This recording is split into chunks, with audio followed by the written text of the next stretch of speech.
Sur leur terrain synthétique, dans le vent et sous les averses de pluie et de grêle, les Verts du Labenne Olympique Sporting Club ont affronté les footballeurs du Saint-Paul Sport. Dans ce match en nocturne entre deux adversaires directs du haut du tableau, le SPS a dominé la première mi-temps, sans toutefois réussir à marquer.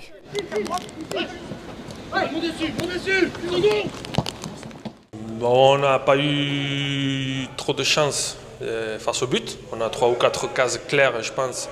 On n'arrive pas à le mettre au fond. Voilà, des fois ça rentre, des fois ça rentre pas. Ce soir, ça ne voulait pas rentrer.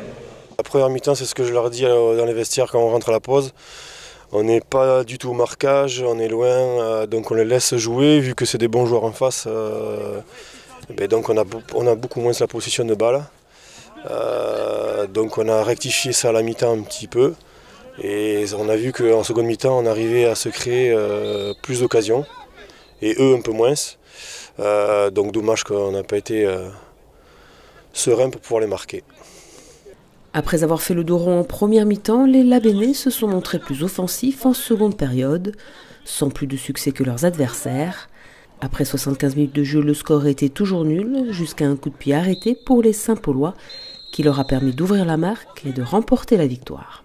Ce coup de pied arrêté grâce à Tipeee, un joueur qui revient cette année, après 6 mois d'arrêt. Voilà. Très content pour le groupe, très content pour lui, parce que je pense qu'il le mérite.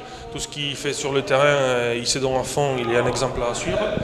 Donc je pense que lui, il le mérite, nous, on le mérite aussi. Et voilà, et le groupe, il le mérite aussi, donc à continuer à travailler.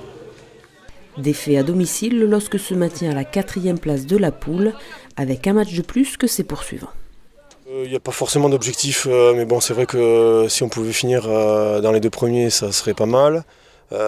Comme je l'ai dit, cette semaine, on a un groupe jeune, donc il manque un peu d'expérience. Mais par contre, il ne fallait pas perdre les matchs face à des adversaires directs. Donc ce soir, on perd. Déçu pour le joueur. C'est vrai qu'un match nul, ça aurait été pas trop mal pour nous. Donc voilà, à nous de nous rattraper sur les prochains matchs. Avec les 3 points de la victoire et le match nul des 2 premiers de la poule, le SPS se hisse à la seconde place du classement, avec la ferme intention de la conserver ou de prendre la première place pour monter en régional. C'est vrai qu'on a un peu de marge, mais de toute façon, on est 3 pour le moment, qu'on est en haut. Et il va falloir continuer à être performant et à jouer tous les matchs. Voilà. On va voir à la fin du championnat. Le week-end prochain, le LOSC ira jouer à Garin, 10e de la poule, et le Saint-Paul Sport recevra l'AS Morin, classé à la 12e et dernière place de ce championnat de départemental 1.